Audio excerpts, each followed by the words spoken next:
CS kuy. Kembali lagi di channel Kru Sinopsis.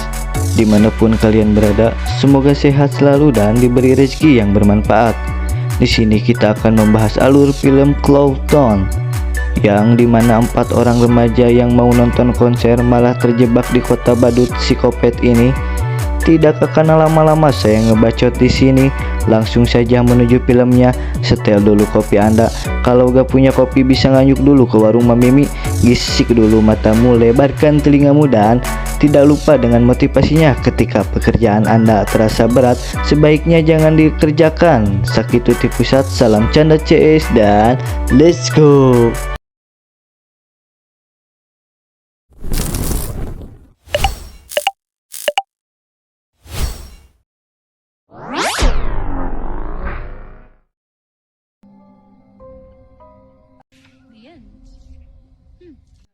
Film diawali dengan seorang pengasuh anak-anak yang bernama Ricky dan Megan.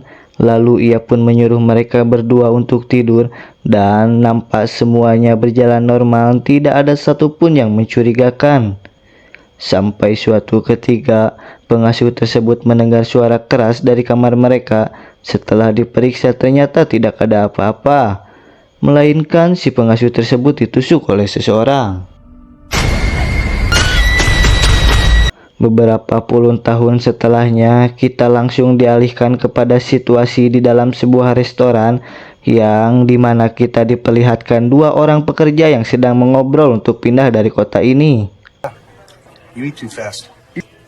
I want to be here all day. Be nice to get home by dark. I work slow. Yeah, brilliant. Tidak lama dari itu, datanglah 4 orang pemuda dari luar kota dan sengaja mampir dan bertanya bahwa mereka ingin menonton konser yang berada di kota Columbus. Beruntungnya ada seorang pokis yang baik hati di dalam restoran tersebut. Lalu ia membantu mereka untuk mencari jalan pintas. Sambil mengandalkan arah jalan yang diberikan oleh si pokis tersebut, mereka pun bahagia dan antusias.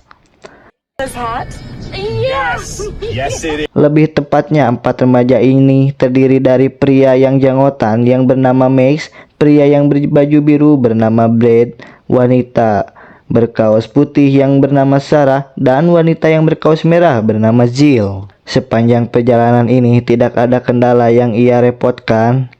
Namun sialnya, handphone milik Jill tertinggal di dalam restoran tersebut dan membuat mereka kebingungan harus bagaimana.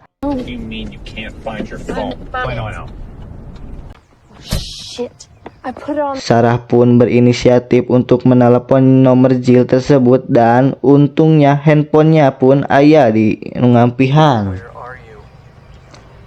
Kemudian orang itu pun berkata tidak perlu balik lagi ke restoran. Orang itu pun berbicara kalau gimana kita COD tengah-tengah aja.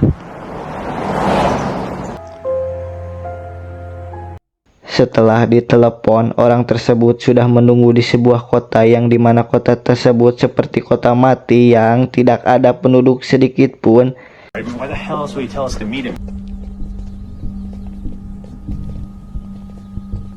Di sisi lain kita diperlihatkan 2 orang pekerja yang kukurilingan yang jalan tikus, alhasil mereka pun tidak menemukan jalan pintas. Terpaksa mereka pun harus melewati kota Cloud Town tersebut. Naasnya mereka pun sudah diincar oleh orang misterius di dalam kota tersebut. Di lain situasi, Jill sudah mengikhlaskan handphonenya dan mengajak teman-temannya untuk segera pergi dari kota ini. Akan tetapi perjalanan pulang tidak semudah yang kita bayangkan.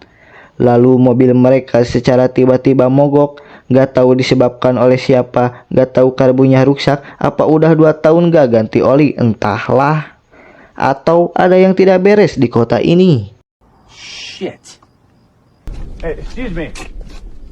Hey man, Sampai di suatu titik, Jill menyatakan ada seseorang di depan mereka yang terlibat seperti siluman badut jadi-jadian. Tapi mereka malah dikejutkan oleh sebuah mobil yang kebetulan sedang melintas di kota tersebut. Ternyata mobil tersebut adalah mobil dua orang pekerja yang kukurilingan neangan jalan.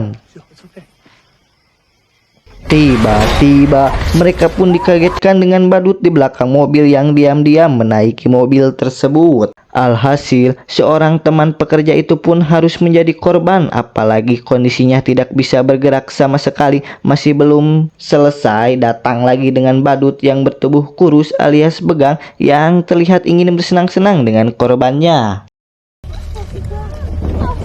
Di momen ini kah pria malang yang sudah terpapar itu harus disiram bensin dan dibakar hidup-hidup setelahnya. Melihat kejadian tersebut, mereka pun kabur satarik-tarik. Nah, tentu berlari kemanapun mereka bakal terabas saja atau digududwai karena tidak ada satupun dari mereka yang menguasai daerah ini. Beruntungnya badut tersebut tidak menyadari keberadaan mereka.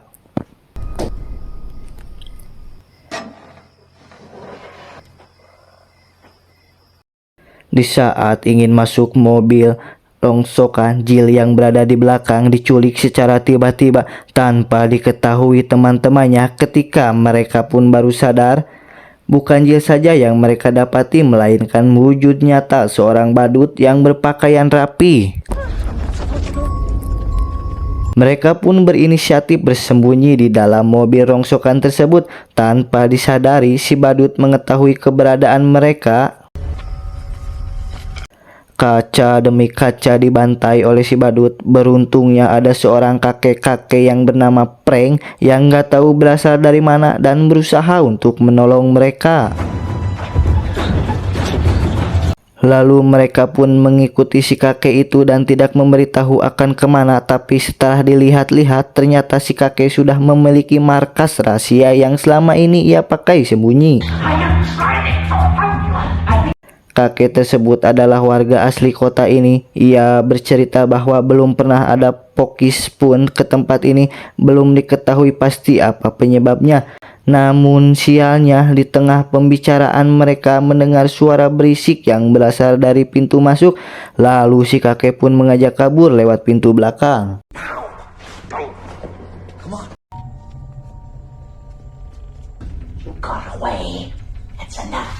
Dan tanpa diduga pun seorang pekerja ditarik ke belakang. Di ruangan itulah ia harus berhadapan dengan badut yang berpakaian rapih yang suka membawa pakarang.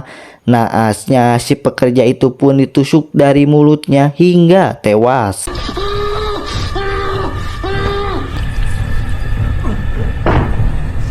Untuk kondisi di luar ruangan, badut yang berpotensi kurus alias begang sudah terlihat. Ia langsung menghampiri mereka. Gara-gara terlalu panik, mereka berempat pun harus berpencar, yang dimana Brad berlari dengan Sarah dan Max berlari dengan si kakek tersebut. Namun situasi Brad dan Sarah lebih sulit dari yang lain karena badut berpakaian rapi lebih cerdik dan komplotannya. Tiba-tiba si Sarah diseret. Tujuannya ia akan melemparkannya di atas gedung tersebut.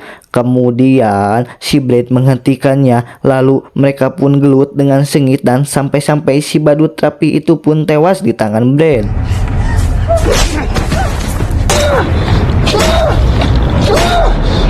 Pada situasi yang sama, Max dan si kakek pun datang menghampirinya karena ia telah berhasil melarikan diri sebisa mungkin. Dari titik inilah Brad tak sengaja menemui handphone milik Jill yang berada di badut itu dan ia juga melihat tato di lengannya. Lalu si kakek pun mengajak mereka kabur dengan mengandalkan catatan yang ia tulis. Di sisi lain, Jill masih hidup. Ia masih disekap oleh para badut. Bahkan di kota itu terdapat badut perempuan yang tugasnya untuk mendandani korban wanita.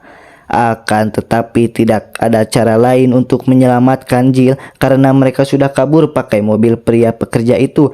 Akan tetapi di tengah-tengah perjalanan mereka pun dikejutkan oleh seseorang di jalanan. Tanpa disangka ternyata itu adalah si kakek tua yang sedang sekarat dengan kondisi tubuh dilumuri darah. Sialnya, pada momen itu dua badut tersebut kembali menyerang mereka dengan secara mendadak. Jadinya Brad pun berlari ke segala arah dan terpaksa meninggalkan kedua temannya.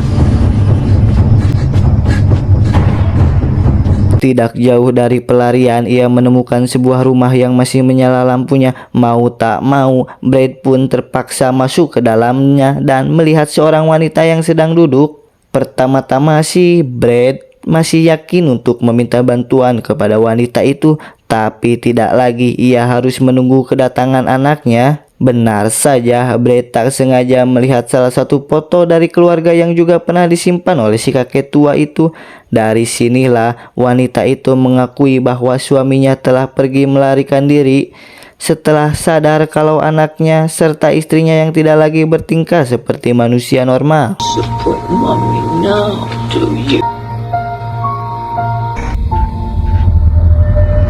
Pada situasi yang berbeda, Jill tidak sendirian lagi di tempat penyekapannya, melainkan Sarah dan Max pun disekap oleh si badut botak.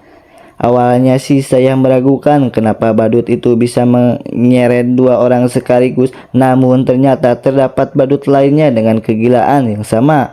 Apalagi badut-badut itu sudah didukung oleh seorang pokis yang sebelumnya pernah berada di restoran yang sama. Pantas saja selama ini tidak diketahui para korban karena bertahun-tahun telah ditutupi oleh pokis tersebut. Di situasi inilah para badut itu harus mengeksekusi para korban-korbannya sebelum hari berganti pagi.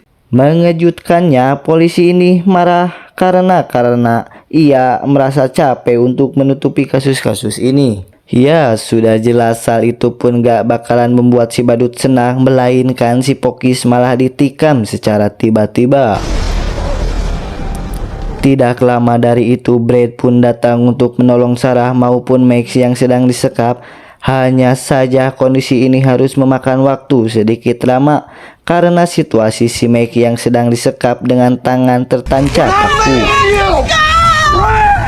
Beruntung Max membunuh salah satu badut yang berusaha untuk melukainya. Seketika itu pun mereka bertiga melarikan diri secepat mungkin. Pada momen inilah terjadi baku hantam antara Max dan si badut botak yang berujung keduanya harus tewas satu sama lain.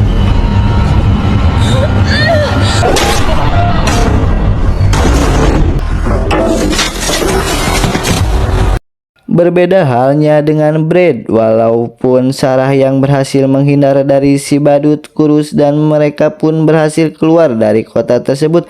Pada akhirnya tersisalah dua badut yang merupakan kakak beradik seperti apa yang kita lihat di awal film, dan film pun the end.